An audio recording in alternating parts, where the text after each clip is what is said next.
Shalom.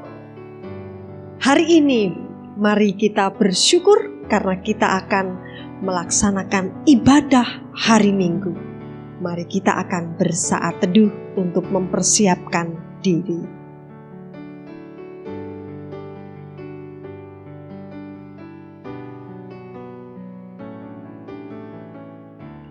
Kita akan menyanyikan pujian "Aku hendak bersyukur pada Tuhan".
Kebaktian hari Minggu ketiga bulan Oktober ini, kita mulai dengan pengakuan bahwa pertolongan kita adalah di dalam nama Tuhan Yesus Kristus, Sang Gembala Agung, yang dalam kasih dan kesetiaannya tidak pernah meninggalkan kawanan dombanya. Turunlah atas saudara anugerah dan sejahtera dari Allah Bapa, Putra, dan Roh Kudus. Amin.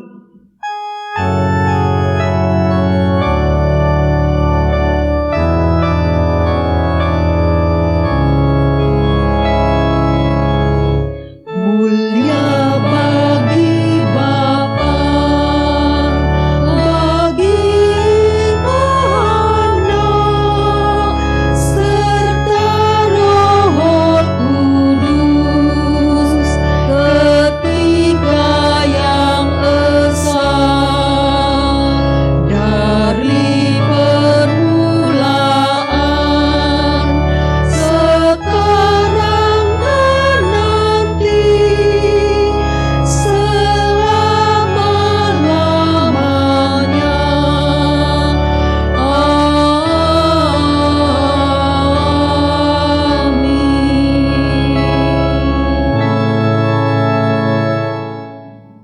Melakukan keadilan adalah kesukaan bagi orang benar, tetapi menakutkan orang yang berbuat jahat. Amsal 21 ayat 15. Amin.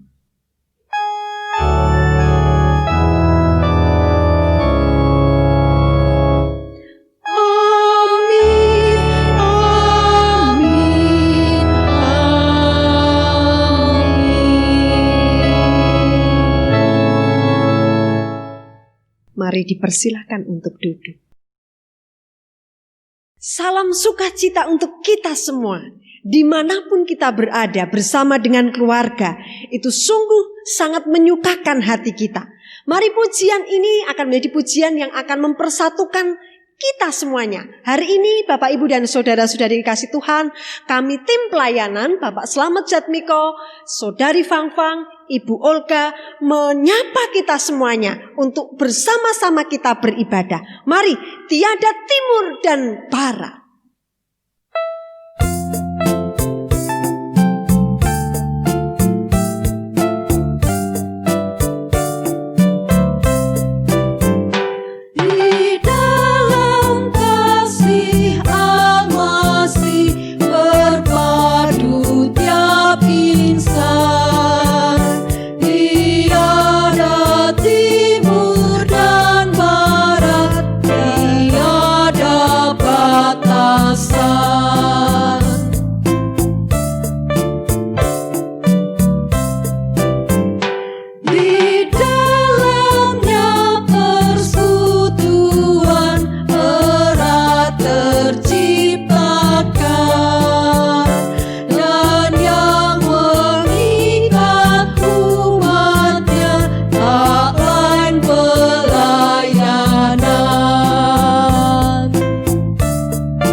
Yang hari ini bersatu padu untuk bersama-sama memuliakan Tuhan kita Yesus Kristus.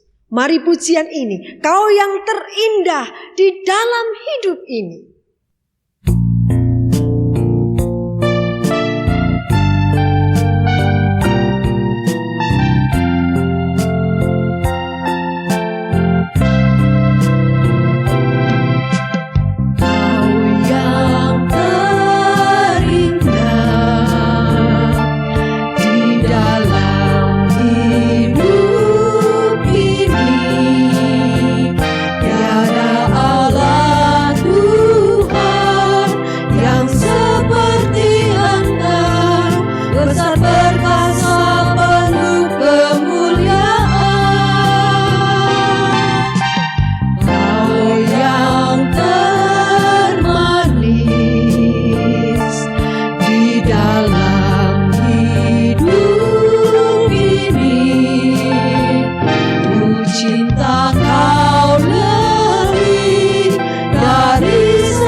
Yang meninggalkan ayahnya untuk pergi ke tempat yang jauh dan hidup berfoya-foya, hidup dalam gelimang dosa.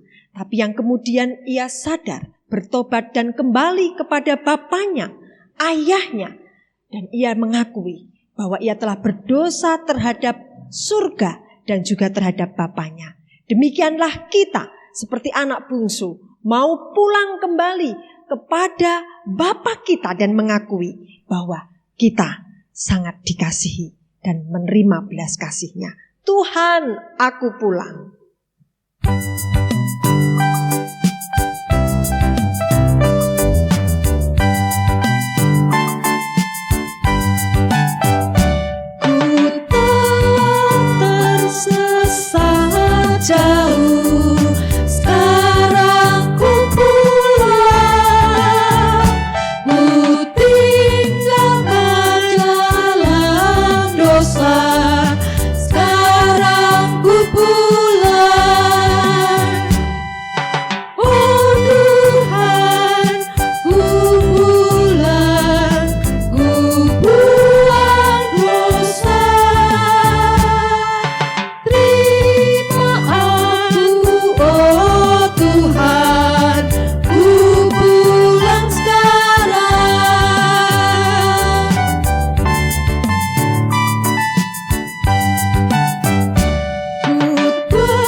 kita mengambil waktu untuk berdoa secara pribadi.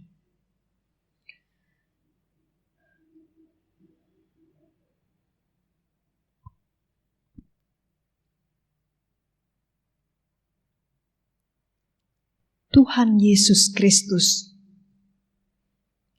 Allah yang Maha Pengasih dan Maha Pengampun, saat ini sungguh kami menyadari, mengakui di hadapan-Mu Tuhan, bahwa kami adalah umat yang senantiasa seperti anak bungsu meninggalkan kasih anugerah-Mu untuk hidup di dalam dosa-dosa yang besar. Tapi kami bersyukur Tuhan bahwa Engkau adalah Allah kami. Dosa yang menjadikan kami terpisah dengan Engkau ya Tuhan.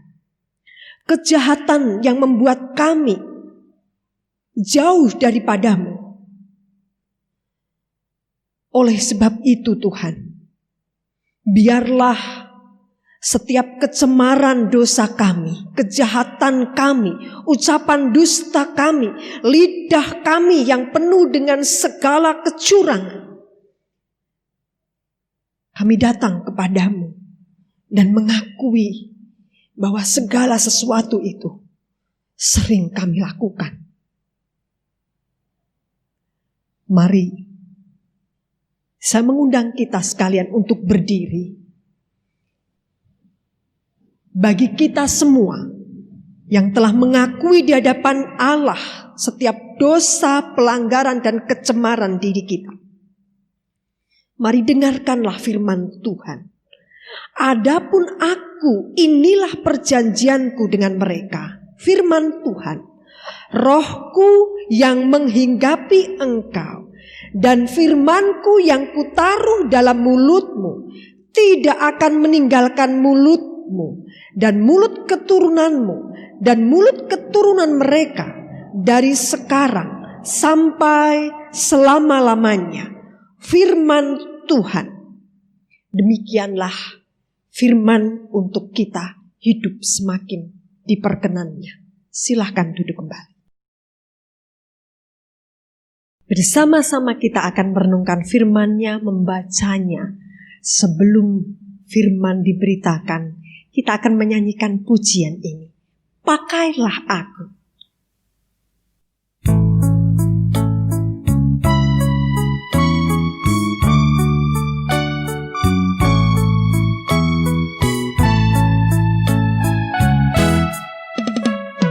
Di lembah hidup pedih dan pekat, banyaklah keluh kesah. Tolong mereka yang dalam gelap, bawalah sinar terang. Pakailah aku jadi alatmu yang terangi sesamaku. Pakailah aku saluran berkat bagi siapa yang bisa benar.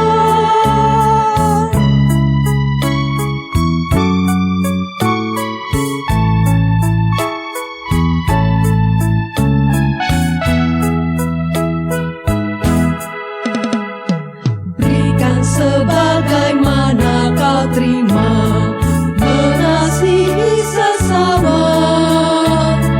Tolong mereka yang tidak berdaya, laksanakan tugasmu.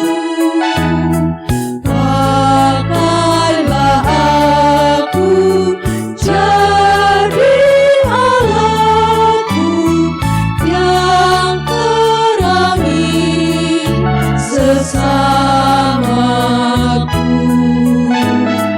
Pakailah aku saluran berkat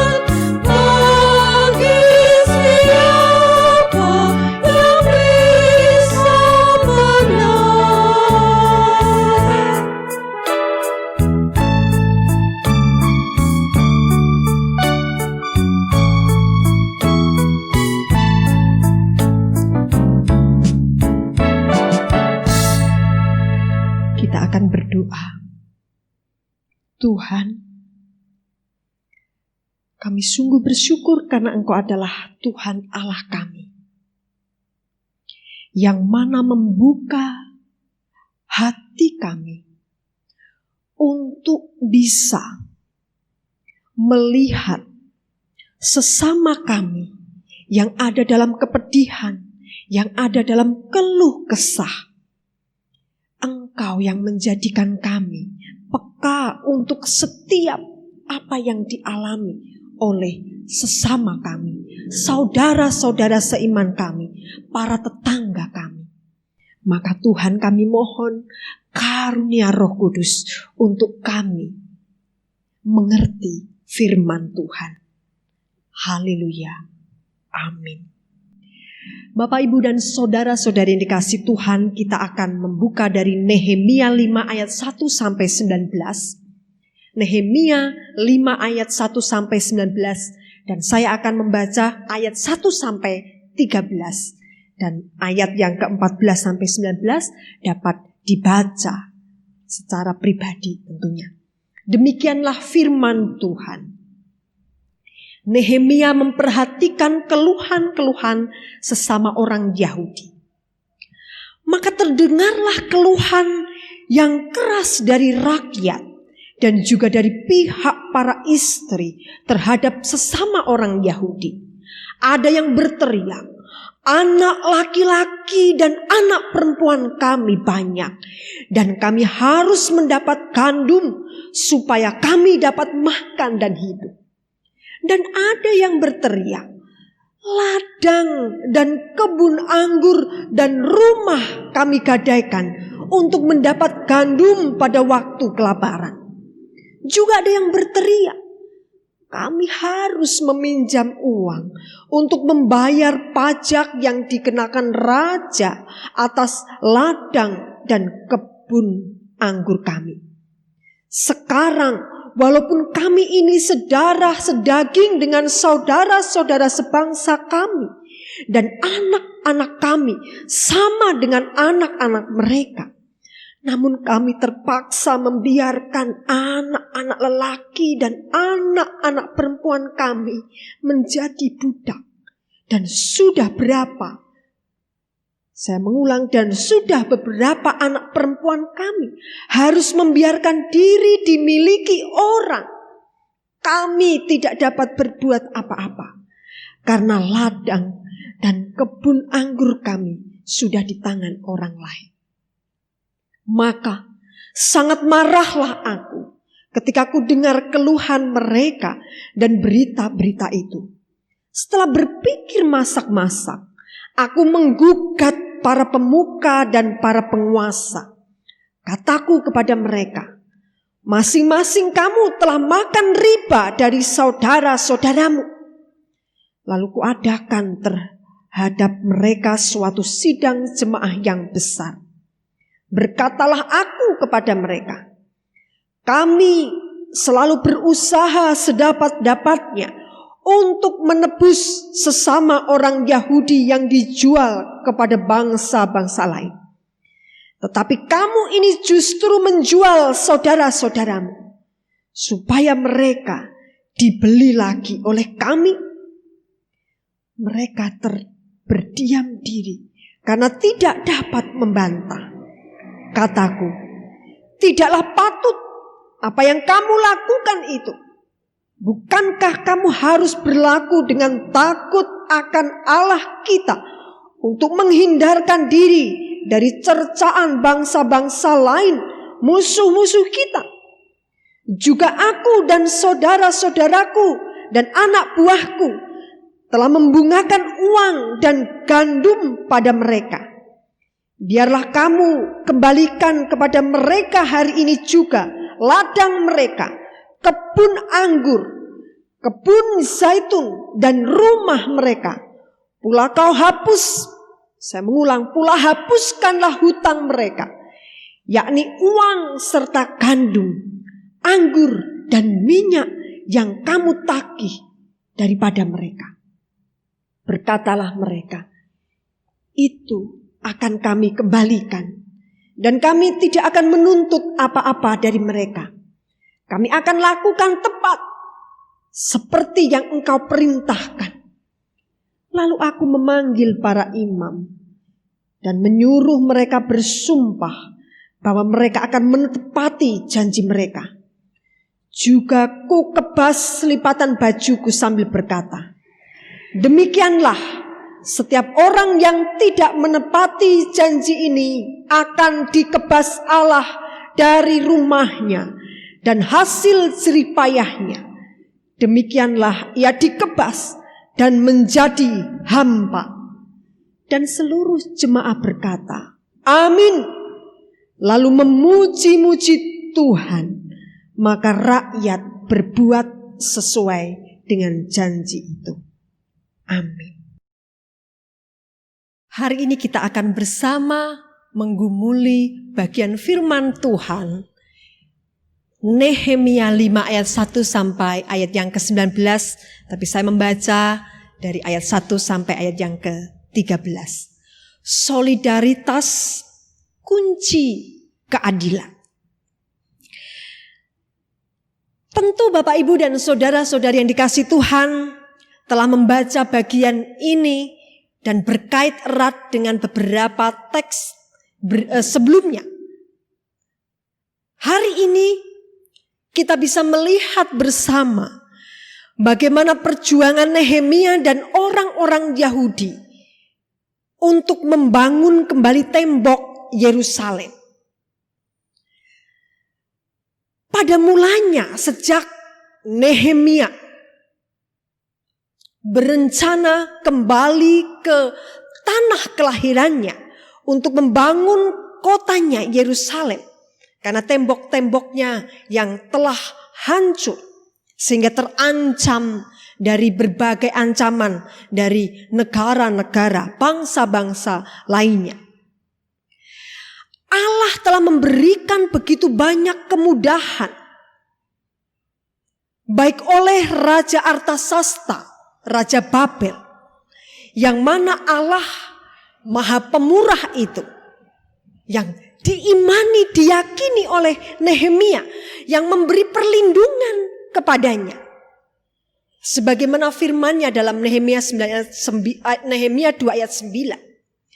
Dan Raja mengabulkan permintaanku itu karena tangan Allahku yang murah melindungi aku.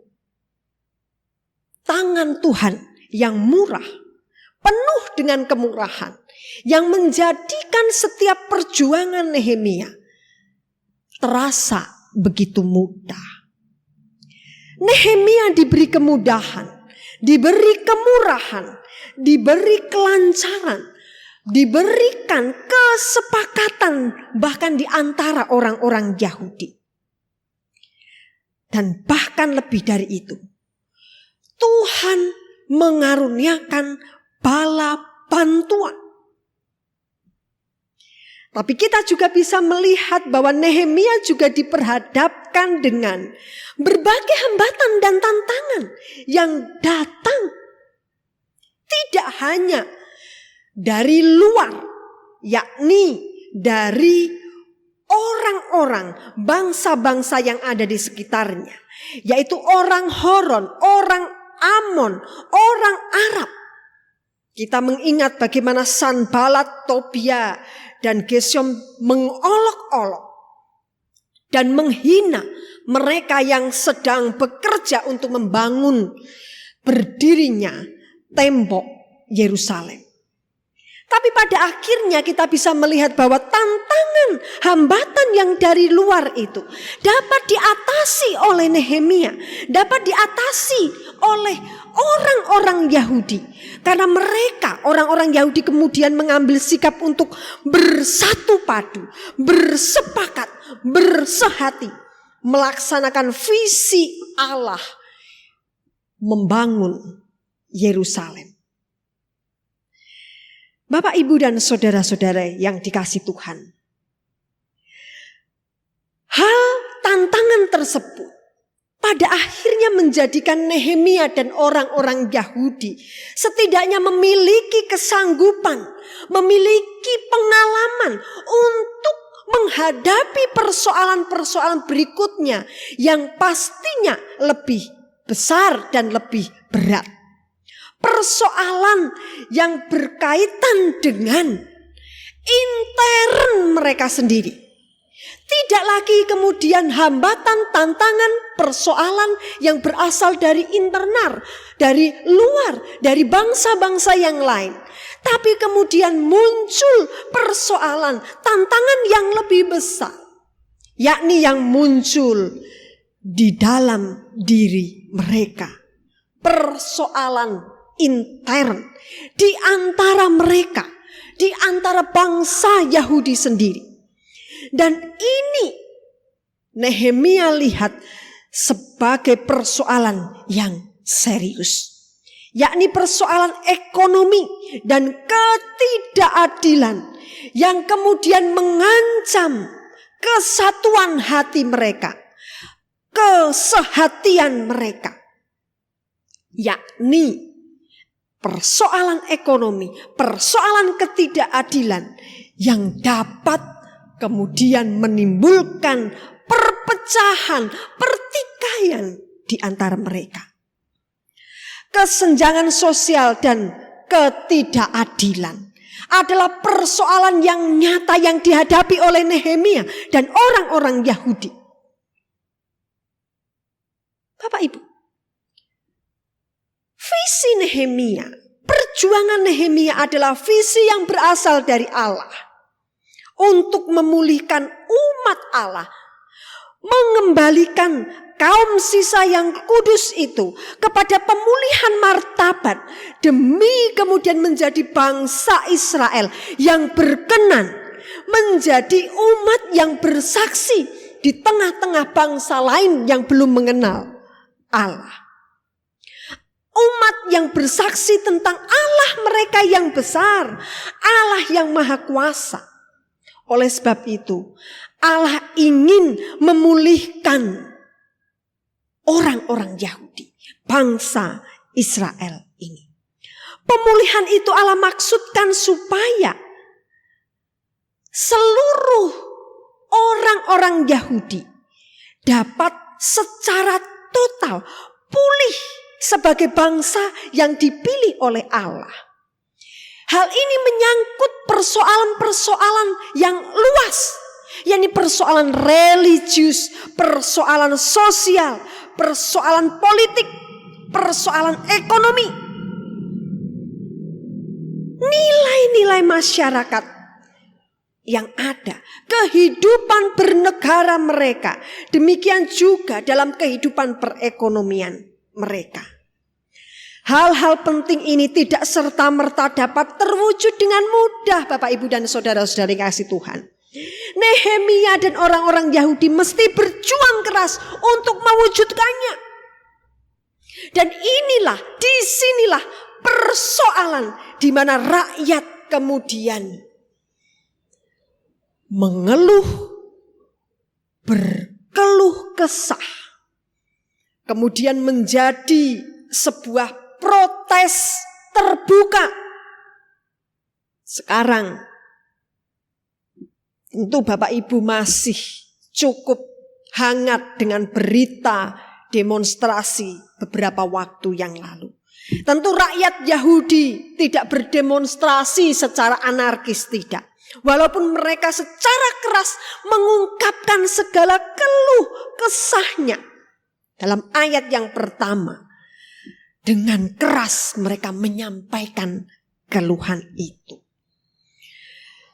Protes terbuka ini bahkan kemudian kita melihat digawangi oleh kaum perempuan. Kaum yang hidup dalam budaya patriarkal. Tapi oleh karena begitu beratnya beban hidup mereka, begitu beratnya kesenjangan sosial dan ketidakadilan yang mereka alami, sehingga kaum perempuan bangkit, kaum perempuan kemudian bersatu dan menyuarakan kebenaran itu di hadapan Nehemia dan di hadapan Allah. Di tengah-tengah budaya patriarkal seperti itu, kita sangat diberkati bahwa apa?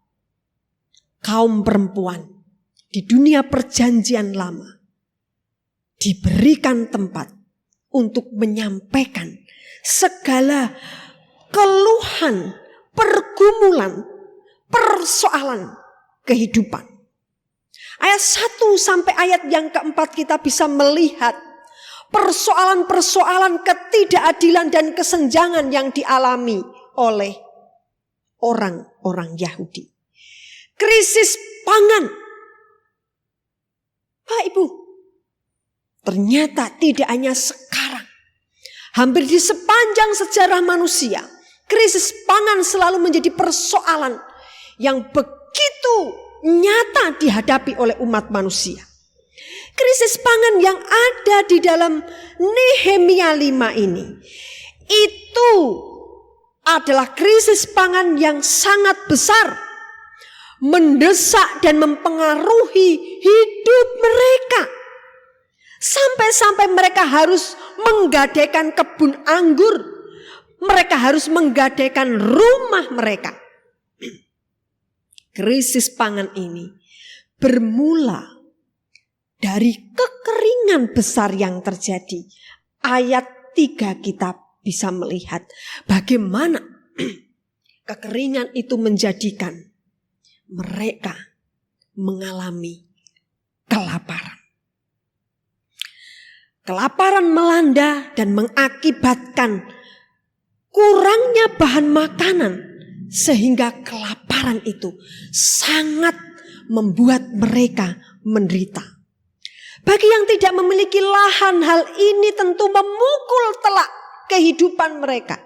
Dan bagi mereka yang memiliki lahan, mereka bekerja, bercocok tanam.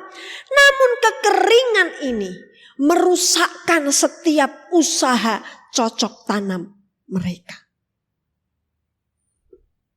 Dan kita bisa melihat bahwa ada tuan-tuan tanah, ada penguasa-penguasa negeri, di mana mereka tidak terpengaruh dengan kekeringan dan kelaparan yang terjadi tersebut. Karena mereka punya cukup cadangan makanan. Bahkan kemudian mereka menjadikan diri mereka semakin kaya dengan cara menindas, membeli dengan semena-mena saudara-saudara mereka yang mengalami kesulitan. Lebih dari itu adalah orang-orang yang berkekurangan, orang-orang yang miskin, pada akhirnya harus merelakan anak-anak mereka, anak laki-laki atau anak-anak perempuan mereka untuk digadaikan, atau lebih dari itu bahkan dijual supaya mereka bisa menyambung hidup. Sangat ironis sekali. Itu terjadi di antara umat Allah. Bahkan terjadi di antara mereka sebagai saudara bersaudara. Ironis sekali. Bagaimana sebagai umat Allah mereka dapat pulih secara total jika masih ada hal penting yang terabaikan? Bagaimana umat Allah tersebut dapat bangkit, pulih secara religius, secara sosial, secara ekonomi maupun politik? Sementara di antara mereka ada kesenjangan ekonomi, ada ketidakadilan yang terjadi. Nehemia murka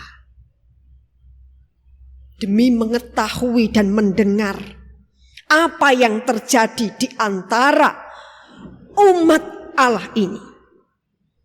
Sekalipun ia murka dalam ayat yang ke-10, kita bisa melihat bersama bahwa ia sendiri berintrospeksi.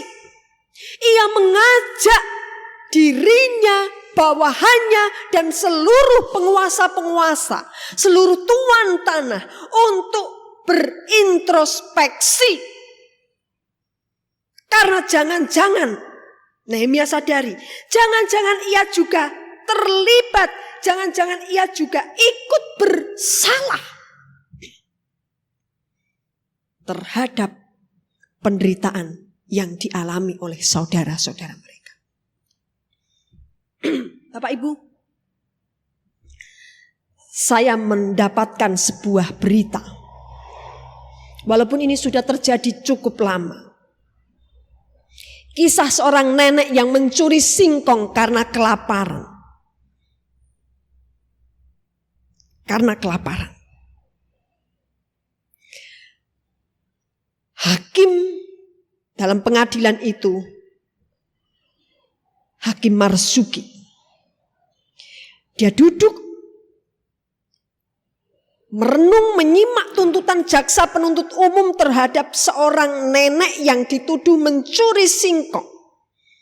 Dan nenek itu berdalih bahwa hidupnya miskin, anak lelakinya sakit, dan dia harus merawat juga cucunya. Pak Hakim Marzuki berkata, maafkan saya. Sambil memandang wajah sang nenek. Saya tidak dapat membuat pengecualian hukum. Hukum tetap hukum. Jadi Anda harus dihukum. Saya mendenda Anda 1 juta rupiah. Dan jika Anda tidak mampu membayar, maka Anda harus masuk penjara 2,5 tahun. Seperti tuntutan jaksa penuntut umum. Mendengar itu sang nenek tertunduk lesu. Kelihatan sekali kalau sang nenek sangat sedih. Sang Hakim Marzuki tersebut lalu membuka dompet sebelumnya ia mencopot topinya, membuka dompetnya, kemudian mengambil dan memasukkan uang sejumlah 1 juta rupiah. Dan ia berkata kepada hadirin, saya atas nama pengadilan juga menjatuhkan denda kepada tiap orang yang hadir di ruang sidang ini sebesar 50.000 rupiah. Sebab menetap di kota ini yang membiarkan seorang kelaparan sampai harus mencuri untuk memberi makan anak dan cucunya. Hakim Marzuki melanjutkan, saudara panitera, tolong kumpulkan dendanya. Lalu berikan semua hasilnya kepada terdakwa.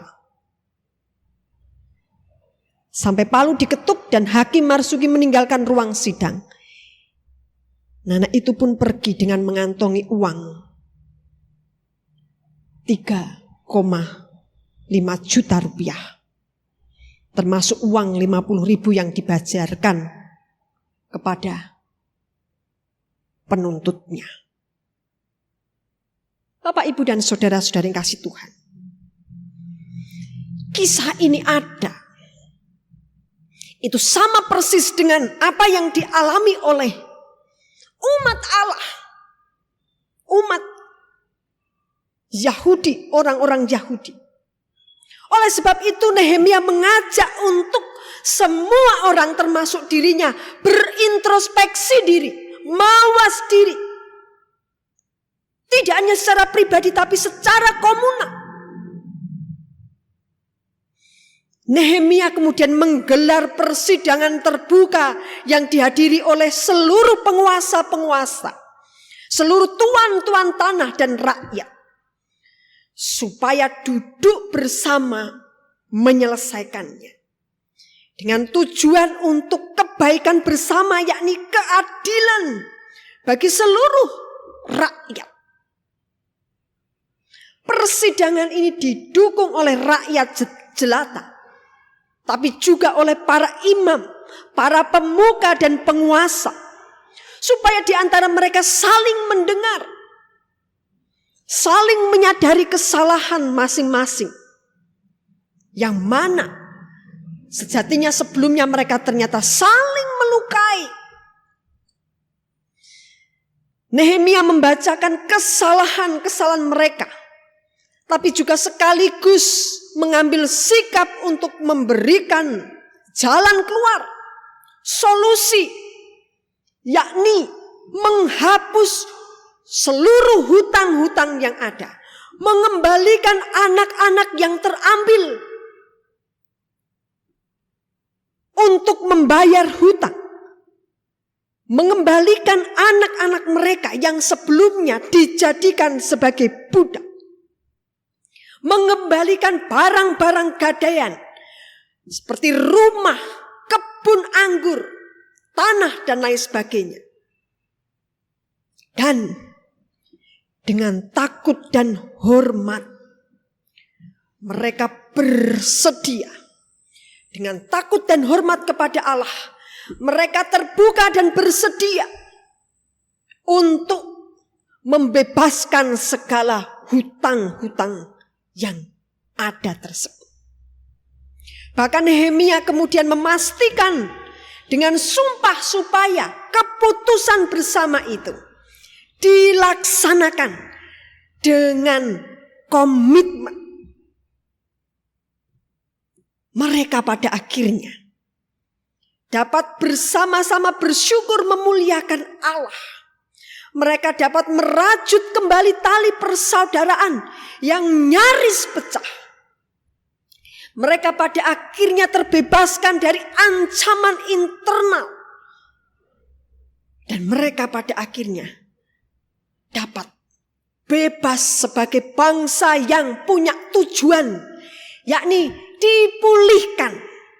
Mereka bersama dapat bangkit kembali sebagai bangsa umat Allah yang dapat dengan tenang membangun Yerusalem, membangun tembok Yerusalem, membangun diri mereka sebagai umat pilihan Allah, menjadikan mereka sebagai contoh teladan bagi bangsa-bangsa lainnya.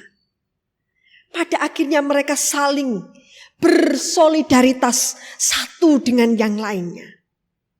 Bapak, Ibu, dan saudara-saudari yang dikasihi Tuhan, saat ini adalah saat di mana solidaritas, di mana kita bisa memiliki hati untuk bisa membantu, menolong, meringankan beban saudara-saudara kita yang lainnya.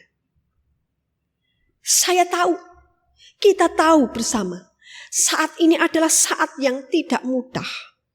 Jangankan membantu orang lain, jangankan menolong orang lain, diri kita menghadapi persoalan yang sangat berat. Bagaimana mungkin saya bisa bersolidaritas dengan sesama saya kalau tidak ada apapun di dalam diri saya untuk bisa saya jadikan sebagai alat untuk bersolidaritas? Bapak, Ibu, sejatinya saat ini adalah saat yang tepat untuk kita benar-benar bisa bersolidaritas dengan sesama kita. Tidak selalu melulu dengan hal yang besar, tapi hal-hal terkecil pun. Karena panggilan kita, Bapak, Ibu, dan saudara-saudari yang kasih Tuhan, adalah panggilan untuk kita bisa bersolidaritas dengan sesama kita. Sebagaimana firman Tuhan yang terambil dari Galatia 6 ayat 2. Demikianlah firman Tuhan. Bertolong-tolonganlah menanggung bebanmu. Demikianlah kamu memenuhi hukum Kristus.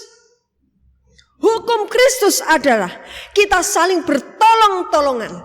Kita bisa bersolidaritas dengan sesama kita, dengan saudara-saudara kita. Dari hal-hal terkecil. Bapak, Ibu, Nehemia memberi teladan bahwa ia juga mengalami pergumulan-pergumulan yang tidak mudah, berat. Tetapi ia tidak pernah mencari keuntungan Di dalam hidupnya, prinsip pelayanannya, prinsip perjuangannya adalah memimpin umat Allah. Hatinya dipenuhi dengan spirit belas kasih kepada bangsanya. Ia hanya mengandalkan Allah dalam segala hal. Sedikit pun ia tidak mengambil keuntungan dari bangsa Yahudi. Tapi ia bersolidaritas dengan bangsanya melalui setiap hidupnya, semangatnya, belas kasihnya, daya pikirnya, kekuatannya, doa-doanya. Bahkan dikatakan dia tidak menerima gaji, tidak menerima apapun juga. Yang dia pikirkan adalah membangun Yerusalem, membangun umat Allah tersebut. Bapak Ibu, mari bersolidaritas kepada saudara-saudara kita. Ingatlah selalu, bertolong-tolonganlah menanggung beban. Semua kita memiliki beban yang sama. Tapi hukum Kristus, hukum Allah adalah hukum yang bersolidaritas. Allah bersolidaritas dengan manusia, maka Allah rela meninggalkan segala kemuliaannya, turun ke dunia. Yesus Kristus, Allah itu sendiri, bersolidaritas dengan kita. Hukum Kristus adalah hukum yang harus menjadi satu dengan kita, umat Allah. Bersolidaritas kepada sesama kita. Mewujudkan keadilan untuk sesama kita. Mari kita berdoa. Tuhan Yesus Kristus, kami sungguh bersyukur karena Tuhan meneguhkan kami kembali untuk terus memiliki rasa solidaritas kepada sesama kami. Kami memiliki beban yang sama, perjuangan pergumulan yang sama. Tapi jika kami bersama-sama menanggungnya, bertolong-tolongan, maka tentulah kami dapat melewati ini. Tolong kami Tuhan Yesus. Tolong kami. Di dalam nama Tuhan kami Yesus Kristus. Amin. Saya mengundang kita sekalian untuk bisa berdiri. Kita akan bersama menyatakan komitmen kemuritan dan pengakuan iman rasuli. Sebagai jemaat Kristen yang ingin meneladani Kristus, marilah kita mengikrarkan komitmen kemuritan. Kami bersaksi bahwa tidak seorang pun dapat sungguh-sungguh mengenal Kristus, kecuali ia yang mengikutinya setiap hari dalam kehidupan. Dan sebagai bagian dari gereja yang am, marilah bersama-sama dengan gereja-gereja di sepanjang segala abad dan tempat, kita mengikrarkan pengakuan iman rasuli. Aku percaya kepada Allah, Bapa yang Maha Kuasa, Khalik langit dan bumi, dan kepada Yesus Kristus, Anak-Nya yang tunggal Tuhan kita, yang dikandung dari Roh Kudus, lahir dari anak darah Maria, yang menderita sengsara di bawah pemerintahan Pontius Pilatus, disalibkan, mati dan dikuburkan, turun ke alam maut. Pada hari yang ketiga, bangkit pula dari antara orang mati, naik ke surga, duduk di sebelah kanan Allah, Bapa yang Maha Kuasa. Dan dari sana ia akan datang kembali untuk menghakimi orang yang hidup dan yang mati. Aku percaya kepada Roh Kudus, gereja yang kudus dan am, persekutuan orang kudus, pengampunan dosa, kebangkitan orang mati, dan hidup yang kekal. Amin. Mari silahkan duduk kembali. Firman Tuhan berkata, janganlah khawatir akan hidupmu. Mengapa demikian? Karena pemilik hidup kita adalah Tuhan Yesus Kristus. Dia yang akan senantiasa menolong dan menjaga kita. Tuhan menjaga.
Kami bersyukur hari ini kami bisa bersatu hati.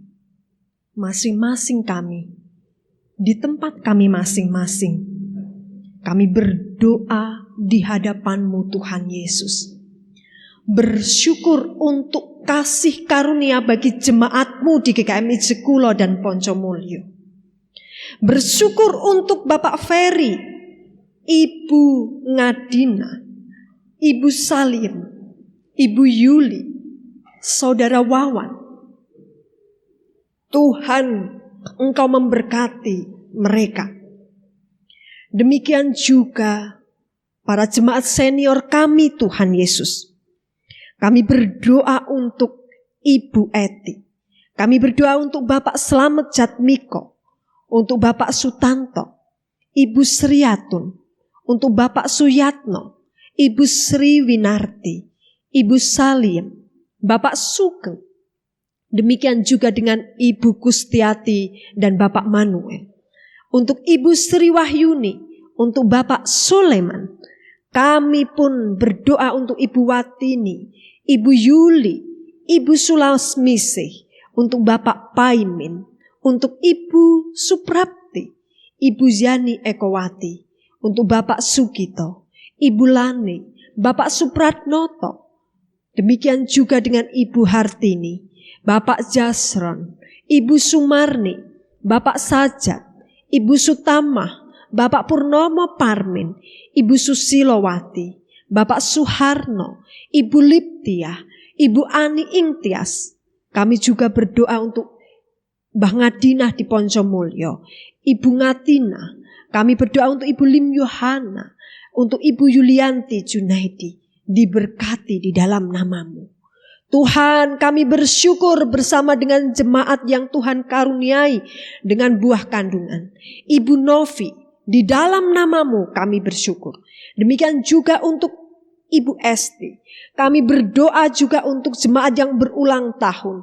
Untuk Pendeta Resnu Titi, Ibu Yanti Ponco, Ibu Lisnawati. Tuhan, Engkau memberkati di dalam nama-Mu. Untuk pertumbuhan jemaat dalam kerohanian, dalam kesehatan, dalam pergumulan-pergumulan untuk pendidikan anak-anak, perekonomian, pekerjaan. Tuhan, kami berseru kepadamu, Engkau yang akan menolong kami. Demikian juga untuk Komisi Pemuda Remaja Shalom. Berdoa untuk pengurus, berdoa untuk pergumulan dari para pemuda remaja. Berdoa untuk masa depan mereka. supaya dapat senantiasa menjadi berkat, menjadi teladan di dalam pergaulan rekan-rekan, teman-teman mereka ya Tuhan. Demikian juga kami berdoa untuk Sinode GKMI, untuk BPH, pengurus dan staf, untuk GGKMI. Demikian juga dalam program kerjanya, berdoa untuk pembangunan gedung Graha Muria. Tuhan, Engkau menolong kesatuan hati GGKMI untuk berdoa, berkarya bagi pembangunan gedung Graha Muria Sinode. Tuhan menolong, memberkati untuk anggarannya, untuk kelancaran pekerjaan, untuk panitia, untuk para tukang pekerja yang bekerja. Kesatuan hati di dalam setiap GKMI mendukung proses pembangunan ini. Di dalam nama-Mu Tuhan, Engkau memberkati. Berkati PIPKA dengan segenap cabang-cabangnya. Tuhan, hamba Tuhan dan keluarga, pelayanan mereka, pergumulan jemaat di dalam pelayanan penjangkauan jiwa, Engkau memberkati PIPKA. Kami berdoa untuk Indonesia, untuk secara khusus Kabupaten Kudus ini. Berkati bangsa kami Tuhan, berkati para pemimpin di kota Kudus, pemimpin negara kami, presiden, wakil presiden, dan segenap bagian yang bersama bekerja, para eksekutifnya, legislatifnya. Tuhan, Engkau menolong di dalam setiap jalannya pemerintahan, demikian juga dengan seluruh rakyat Indonesia yang banyak ini, supaya senantiasa memiliki pengharapan dapat melewati masa ini dengan baik. Kesatuan hati senantiasa ada, Tuhan karuniakan. Berdoa untuk gereja-gereja di Indonesia, kiranya dapat menjadi alat-Mu untuk memberkati, membawa damai bagi segenap bangsa dan negara Indonesia ini. Terima kasih ya Tuhan Yesus Kristus. Kami serahkan doa-doa ini ke dalam tangan-Mu. Dan kami bersama berdoa menaikkan doa Bapa kami. Bapa kami yang di surga, dikuduskanlah nama-Mu, datanglah kerajaan-Mu, jadilah kehendak-Mu di bumi seperti di surga. Berikanlah kami pada hari ini makanan kami yang secukupnya, dan ampunilah kami akan kesalahan kami, seperti kami juga mengampuni orang yang bersalah kepada kami. Dan janganlah membawa kami ke dalam pencobaan, tetapi lepaskanlah kami daripada yang jahat. Karena Engkaulah yang mempunyai kerajaan dan kuasa dan kemuliaan sampai selama-lamanya. Amin. Ini adalah kesempatan yang berharga untuk kita bisa memberikan persembahan kepada Tuhan. Mari bersama saya mengundang kita untuk berdiri. Demikianlah firman Tuhan. Sebab kamu dibebani, bukanlah supaya orang-orang lain mendapat keringanan, tetapi supaya ada keseimbangan. Maka hendaklah sekarang ini kelebihan kamu mencukupkan kekurangan mereka, agar kelebihan mereka kemudian mencukupkan kekurangan kamu, supaya ada keseimbangan. Kita berdoa.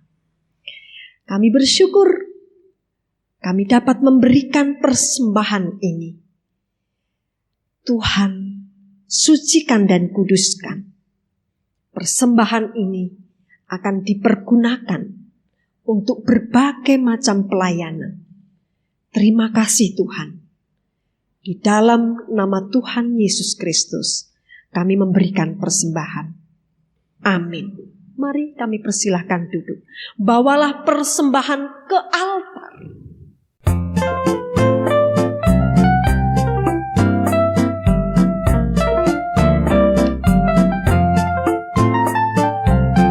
Bawalah persembahanmu nanti ke altar yang suci. Semoga Allah Bapa berkenan mengambil tanda cintamu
bagi kita, umat Allah, murid Tuhan Yesus Kristus adalah bersolidaritas bersama dengan sesama kita, terkhusus bersama dengan saudara seiman, tetangga-tetangga yang ada di sekitar kita. Mari, apa yang terbaik haruslah kita berikan kepada sesama kita. Sudah yang terbaik kita nyanyikan, kita pujikan bersama.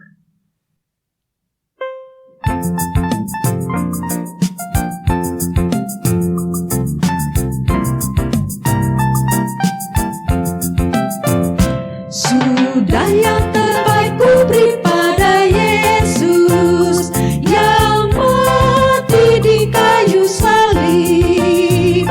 Korbannya yang terbesar di Kalvari, wajar yang terbaik patut ku beri. Berapa banyak yang pernah ku tolong, berapa yang terikat ku bebaskan. Sudah yang terbaik ku beri pada Yesus yang memberi segala bagiku.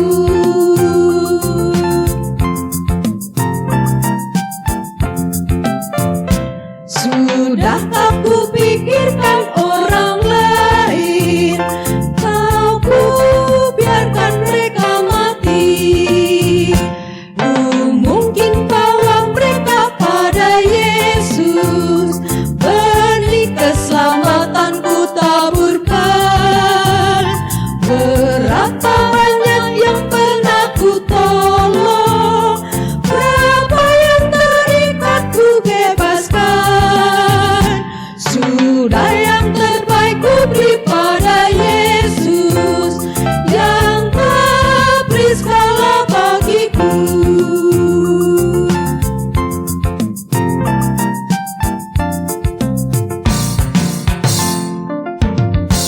Mari kita berdiri.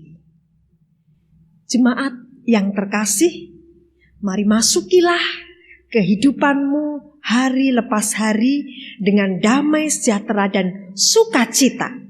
Mari tapakilah persiarahan hidupmu di tengah-tengah dunia ini dengan berkat dari Tuhan Yesus Kristus, Sang Maestro Agung. Mari terimalah berkat-Nya. Tuhan memberkati engkau dan melindungi engkau. Tuhan menyinari engkau dengan wajah-Nya dan memberi engkau kasih karunia.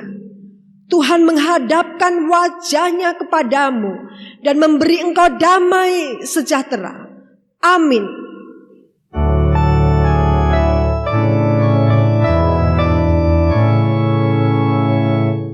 Kepada Allah beri puji, semua makhluk di bumi.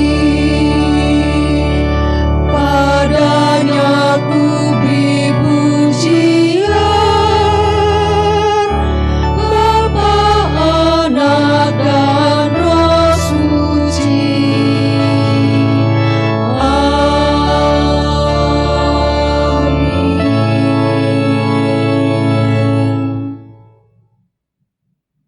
Mari dipersilakan duduk, kita bersaat teduh.